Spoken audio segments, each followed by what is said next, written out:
Hey guys, what's up and welcome back to Trendy Viral Now. Today we're looking at is the Ellen Degeneres show really canceled and what you really want to know, part 2. Let's get right into the video. When Ellen Degeneres announced on Wednesday, May 12th of 2021 that the next year's season would be the last for her eponymous talk show, it was hailed by some as the latest instance of a wayward celebrity being canceled by public outrage.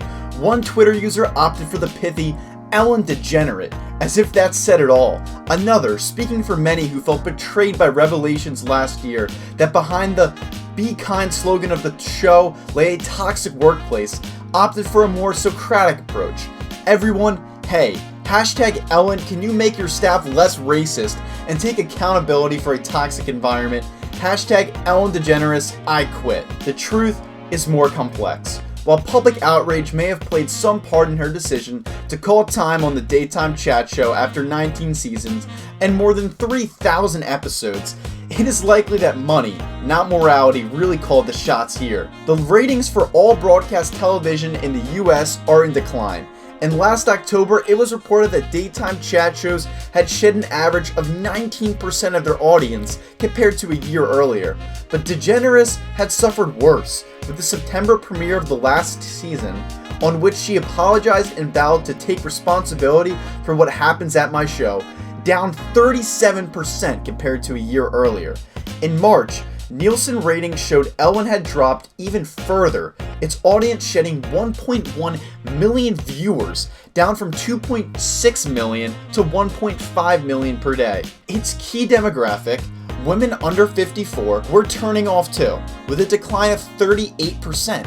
The backlash may have exacerbated the decline, but the truth is the numbers had been trending down for years. From a high in 2014 to 2015 of almost 4 million viewers per episode. There were claims of sponsors abandoning the show and of celebrities becoming harder to book, though that may have owed as much to the lack of content as to a collective cold shoulder. Actors tend to appear only when they have a movie out, and most blockbusters are still gathering dust on the shelves because of COVID-19. At any rate, only the most exacting could consider the recent lineup anything less than A-list, with Pink, Keith Urban, Oscar nominee Andra Day, and Oprah Winfrey among those appearing.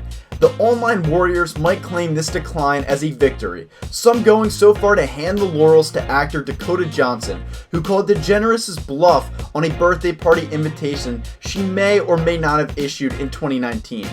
But there are other possible, indeed likely, explanations. A tiring format that is facing fresh competition from Kelly Clarkson and Drew Barrymore among others. The absence of the live studio audience whose whooping and dancing were such a critical element of the show's appeal. Audience faces on TV screens on chairs just do not cut it. The declining ad and market spending by all businesses due to the pandemic. Whatever the causes, the decline of Ellen would have hurt broadcaster NBC, for whom the show is a seriously expensive proposition. According to Forbes, her fee for hosting the show, which she typically does 4 days a week, guests host the 5th, recording the episodes over 2 days, is around $50 million a year. The total cost of the show, which is produced by a very good production, an entity co-owned by Degeneres and Warner Bros. Television, would be considerably higher. Incidentally, a very good production currently makes 5 other shows and has 8 more in production.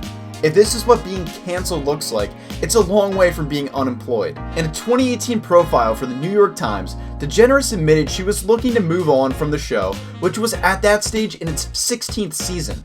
Ultimately, she agreed to do 3 more years, 1 less than the network had hoped for. The task of being the perpetually smiling, dancing, upbeat channeler of all the positive energy could be exhausting for a self-confessed depressive, and it left other creative impulses unfulfilled. The show is me, but I'm also playing a character of a talk show host, she said. There's a tiny bit of a difference. But according to some who worked on the show, the difference was in fact considerable. Last July, BuzzFeed reported on claims by 1 current and 10 former employees, all speaking anonymously, that they had experienced racism, ostracism, unreasonable demands, and micromanagement. There were also claims that employees were instructed not to talk or even make eye contact with Degeneres. Most of the former employees blamed executive producers and other senior managers for the day-to-day toxicity, BuzzFeed's Christy Lee Yondelee reported. But one former employee said that ultimately it's Ellen's name on the show and she really needs to take more responsibility for workplace environment. Separately, Fox News reported the claim of a bodyguard assigned to work with Degeneres when she hosted the Oscars in 2014, that she had been very cold and had not said hi or thanked him for his work. In many walks of life, none of this would have amounted to a hill of beans. But in showbiz, where image is everything and where the image you're projecting is be kind, it mattered a lot. As the claims multiplied and the social media campaign against her intensified, 63-year-old Degeneres, who claims she does not use social media, stayed silent, in part because the show was on hiatus for summer. "I wasn't working, so I had no platform and I didn't want to address it on Twitter," she told The Hollywood Reporter this week. "I thought that if I just don't address it, it's gonna go away, because it was all so stupid, but it didn't go away. And now, instead, Ellen is going away. Cancelled or not, it's the end of an era." Alright guys, thank you so much for making it to the end of the video. If you enjoyed it, please leave a like rating down below. See you guys next time and have a great day.